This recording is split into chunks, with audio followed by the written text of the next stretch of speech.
Hi viewers this is Praveen welcome back our YouTube channel.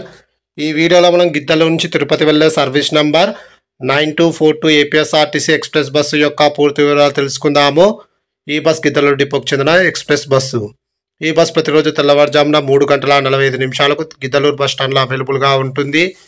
తెల్లవారుజామున 4 గంటలకు గిద్దలూరు నుంచి అయితే బయలుదేరుతుంది।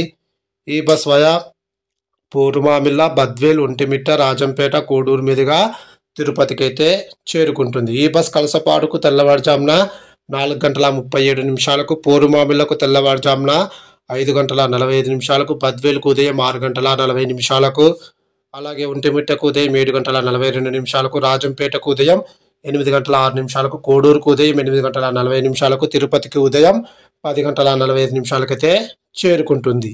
గిద్దలూరు నుంచి తిరుపతికి సుమారుగా 256 కిలోమీటర్ల దూరం ఉంటుంది।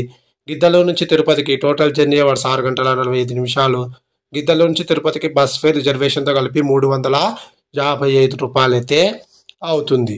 ఇప్పుడు మనం తిరుపతి నుంచి గిద్దలూరు వెళ్ళే service number 9243 APSRTC express bus యొక్క పూర్తి వివరాలు తెలుసుకుందాము। ఈ బస్ తిరుపతిలో ప్రతిరోజు ఉదయం 11:30 అయితే అవైలబుల్గా ఉంటుంది। అలాగే ఉదయం 11:45 అయితే తిరుపతి నుంచి అయితే బయలుదేరుతుంది। ఈ బస్ కోడూరుకు మధ్యాహ్నం 1 గంటకు, రాజంపేటకు మధ్యాహ్నం 2:27, ఒంటిమిట్టకు మధ్యాహ్నం 2:50, బద్వేలుకు సాయంకాలం 4:15, పూర్మామిలకు సాయంకాలం 5 గంటలకు, గిద్దలూరుకు సాయంకాలం 6:30 అయితే చేరుకుంటుంది। తిరుపతి నుంచి గిద్దలూరుకు టోటల్ జర్నీ అవర్స్ 6:45। ఒకవేళ మీరు గిద్దలూరు నుంచి తిరుపతి వెళ్ళాలంటే ఫస్ట్ బస్ కూడా ఇదే। అలాగే నైట్ సర్వీస్ కూడా ఒక బస్ అయితే అవైలబుల్గా ఉంది। దాని గురించి వేరే వీడియోలో అయితే మీకు ఖచ్చితంగా ఇన్ఫర్మేషన్ అనేది తెలియజేస్తాను। Thanks for watching my video.